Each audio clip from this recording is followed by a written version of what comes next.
வணக்கம் நண்பர்களே, நான் உங்கள் சுசி. நம்மளோட வீடியோஸை தொடர்ந்து பார்க்க சேனலை கொஞ்சம் சப்ஸ்கிரைப் பண்ணிக்கோங்க. உண்மை நிகழ்வு 10 ஏற்கனவே இந்த வீடியோ போட்டிருக்கோம். இந்த வீடியோவில் ஸ்பெயின் நாட்டை சார்ந்த பெண் பைக்கரை ஒரு 7 பேர் கொண்ட கும்பல் எப்படி பாலியல் வன்புணர்வு செஞ்சாங்க, அதனால் அவங்க எப்படியெல்லாம் பாதிக்கப்பட்டாங்க அப்படின்றத அந்த வீடியோவில் நம்ம சொல்லியிருப்போம். பார்க்காதவங்களுக்கு டிஸ்கிரிப்ஷனில் நான் லிங்க் தரேன். அந்த வீடியோவை பார்த்து கொஞ்சம் சப்போர்ட் பண்ணுங்கள். இன்றைக்கி நம்ம என்ன பார்க்க போகிறோம் அப்படின்னு பார்த்திங்கன்னா, உண்மை நிகழ்வு 11.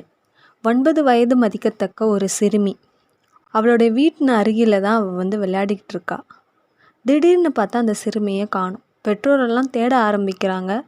போலீஸில் கம்ப்ளைண்ட்டும் கொடுக்குறாங்க. 4 நாட்களுக்கு அப்புறம் அதே பகுதியில் இருக்க ஒரு காவாயில் அந்த சிறுமியோட உடல் கண்டெடுக்கப்படுது. என்ன நடந்திருக்கும் அந்த சிறுமிக்கு? இந்த நிகழ்வு எங்கே நடந்தது? இது எல்லாத்தையுமே நம்ம வீடியோக்குள்ளே பார்க்கலாம் வாங்க.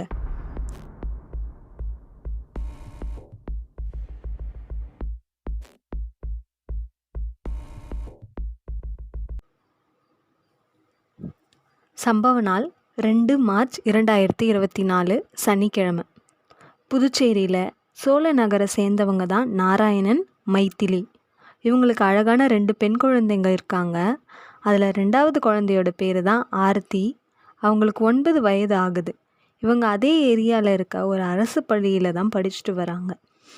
இந்த காலகட்டத்தில் குழந்தைங்க எல்லாமே மொபைல், டிவின்னு அடிக்ட் ஆன சமயத்தில் இந்த சிறுமிக்கு என்னவோ வெளியே போய் விளையாடணுன்னு ஆசையாக இருந்திருக்க போல். அவங்களோட வீட்டுக்கு வெளியே தான் அவங்க விளையாடிட்டு இருந்தாங்க.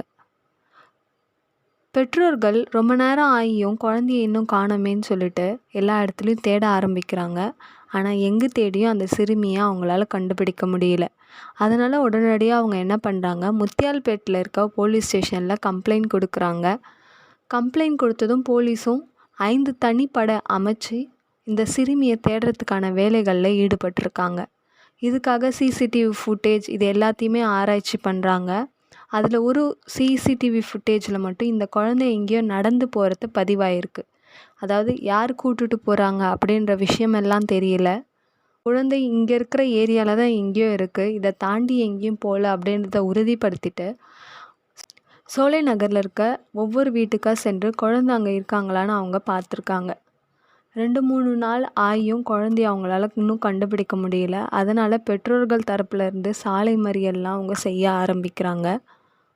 நேற்று, அதாவது குழந்தை காணாமல் போய் 4வது நாள், அதே ஏரியாவில் பக்கத்து தெருவில்னு கூட சொல்லலாம், அம்பேத்கர் நகர் கால்வாயில் குழந்தையோடைய சடலம் அவங்களுக்கு கிடைக்கிது. அது எப்படின்னு பார்த்திங்கன்னா, கை கால்கள் கட்டப்பட்ட நிலையில் ஒரு வேட்டி துணியில் சுற்றி சாக்கு பையில் போட்டு அந்த காவாயில் வீசியிருக்காங்க. அதை பார்த்த அந்த குழந்தையோட தந்தை தாயோடைய நிலைமையை கொஞ்சம் நினச்சி பாருங்கள். அது மட்டும் இல்லாமல் ஒரு 9 மாத பெண் குழந்தை இருக்குது எனக்குமே. இந்த விஷயத்தை கேள்விப்படும்போது நாளைக்கு என் பெண் குழந்தைக்கு என்ன நடக்குமோ அப்படின்ற ஒரு எண்ணம் எனக்குள்ளே தோணுது. எண்ணன்றதை விட பயம்தான் தோணுது. நேற்று நம்ம ஒரு வீடியோ பார்த்தோம் இல்லையா, 45 வயது மதிக்கத்தக்க பெண் அப்படின்னு கூட பார்க்காம அவங்கள பாலியல் வன்புணர்வு செஞ்சுருப்பாங்க. இப்போது 9 வயது சிறுமி. பெற்றோர்கள்லாம் ரொம்ப கதற ஆரம்பிக்கிறாங்க. ஏன்னா போலீஸோடைய மெத்தனம் தான் இதுக்கு பெரிய காரணம்னு சொல்கிறாங்க. நேற்று சாயங்காலம் கண்டுபிடிக்கப்பட்ட உடல். குற்றவாளிகளை கண்டுபிடிக்க இவங்களுக்கு எவ்வளோ நேரம் ஆயிருக்கும்னு நினைக்கிறீங்க? இன்றைக்கி காலையிலேயே குற்றவாளியை கண்டுபிடிச்சிட்டாங்க.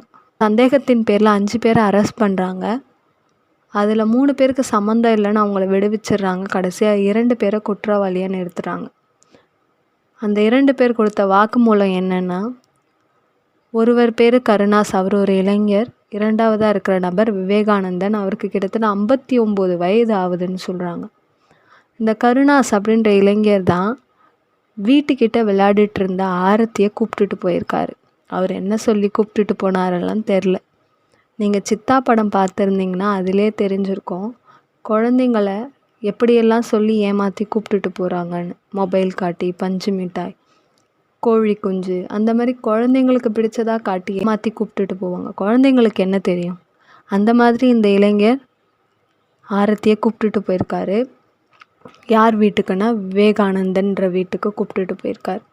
அப்போ அந்த விவேகானந்தன் இந்த பெண் குழந்தையை பாலியல் சீண்டல் செஞ்சுருக்காரு. இதனால் அதிர்ந்து போன இந்த சிறுமி அந்த இடத்துல மயங்கி விழுந்திருக்காங்க. இதனால் பதட்டம் அடைந்த 2 பேரும் என்ன செய்யறதுன்னு தெரியாமல் குழந்தையோட கை கால் எல்லாத்தையும் கட்டி குழந்தைய கொலை செஞ்சு வேட்டி துணியில் மடித்து அந்த காவாயில் வீசினதா மூலம் தந்திருக்காங்க. அந்த சிறுமிக்கு என்ன தெரியும்? இல்லை, இவங்களுக்கு இவ்வளோ வயசாகுது, இவங்களுக்குன்னு அம்மா இருக்க மாட்டாங்களா? அக்கா, தங்கச்சி? ஒரு நிமிஷம் அவங்க அதை பற்றிலாம் யோசித்து பார்த்துருக்க மாட்டாங்களா? அந்த சின்ன சிறுமிகிட்ட இப்படி பண்ணியிருக்காங்களே இந்த காம கொடூரர்கள். இவர்களுக்கு என்ன அவ்வளோ பெரிய தண்டனை தந்துட போகிறாங்க இந்த அரசாங்கம்? உங்களுடைய கருத்து என்ன? ஏன்னா உங்கள் வீட்லேயும் கண்டிப்பாக ஒரு பெண் குழந்தைங்க இருப்பாங்க இல்லையா? மேலும் என்ன மாதிரியான கேஸோட எக்ஸ்ப்ளனேஷன் வேணும்னு சொல்லுங்கள். தேங்க்யூ.